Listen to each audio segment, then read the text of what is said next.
तो 4.5 लाख सरकारी नौकरी दी गई, संविदा के आधार पर भी जिस तरीके से नौकरियां दी गई, ये एक बड़ा काम किया गया और इसको और आगे बढ़ाने की जरूरत है। नहीं, संविदा तो अपने में कोड है भैया संजीव बाबू, संविदा तो अपने में कोड है, लेकिन हम मुश्किल ये जब से हम लोगों ने आंख खोली तब से संविदा सुन रहे।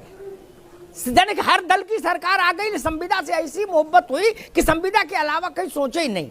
संविदा का मतलब जघन्य किस्म का शोषण, लिख लो मेरी बात, उसमें सब दोषी हो, सपा बसपा भाजपा कांग्रेस सब।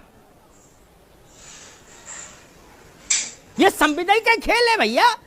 देखिए क्या होता है, एक सेकंड संजय बाबू ले लो, एक सेकंड रुक जाओ। एजेंसी के थ्रू आप वर्कफोर्स लेंगे, ठीक, 15% 20% कमीशन खाएगा एजेंसी वाला, उसमें से मिठाई भी देता है, जो उसको ऑर्डर देता है उसको मिठाई भी जाती है, वो अलग विषय है, लेकिन उतनी उधर कट गई। 11 महीने की इनका वो करेंगे, ठीक, और ये 15,000 पर साइन करेंगे तो 10,000 इनको मिलेंगे। क्या ये बात सबको नहीं पता? ये कोई गुप्त बात बता रहा हूं क्या भैया? और ये आज नहीं, ये अनवरत सिलसिला चल रहा पूरे देश भर में, अति हो गई। और बिजली का एक उदाहरण देता हूं, मैं तो एक ही चावल निकाल के रख दूंगा सामने, उस पर भी चिंतन करो।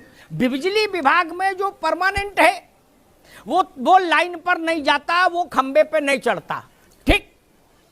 खंबे पे कौन चढ़ता है? गुड्डू पप्पू बबलू जो संविदा पर है, ठेकेदार के आदमी है।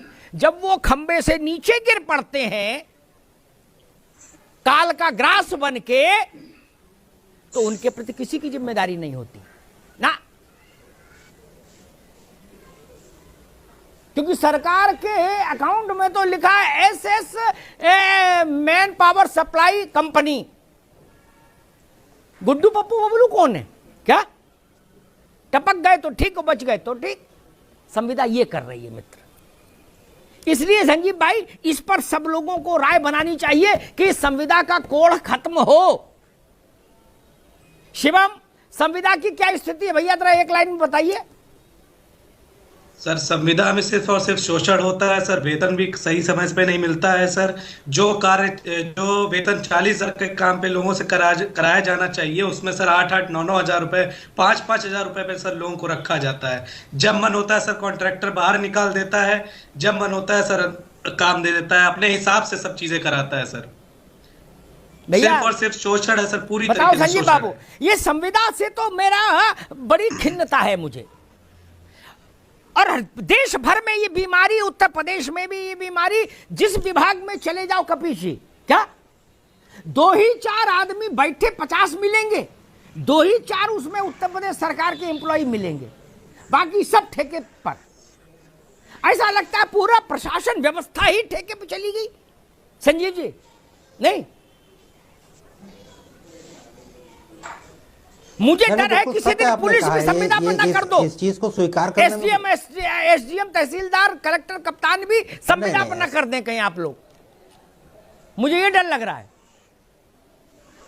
देखिए, जहां अमिताभ जी मेरी बात आने दीजिए जी, जहां तक सवाल संविदा कर्मियों का किसी एजेंसी के थ्रू है, मैं इस बात को मानता हूं कि वहां शोषण हो सकता है जी। लेकिन जहां पर जैसे NHM में है, अब संविदा पर अगर मान लीजिए डॉक्टर्स को रखा गया तो वो किसी एजेंसी के थ्रू नहीं है।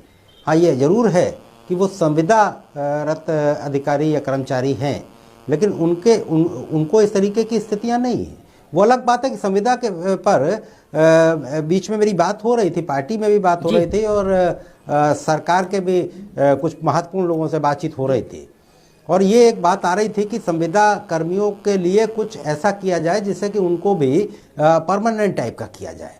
तो इस पर उत्तर प्रदेश की भारतीय जनता पार्टी का संगठन भी और उत्तर प्रदेश की सरकार भी विचार कर रही है। मुझे लगता है कि ये बजट तो आने ही वाला है, बजट तो देश का आएगा, लेकिन उसके बाद उत्तर प्रदेश की सरकार 10 मार्च के बाद जब योगी जी की फिर से सरकार बनेगी तो निश्चित रूप से इसमें कुछ ना कुछ, मैं आपकी बात जो होती है वो निश्चित रूप से बहुत ही सत्यता वाली होती है, और मैं इस बात को रखूंगा जरूर उत्तर प्रदेश सरकार। बहुत बहुत आभार आपका।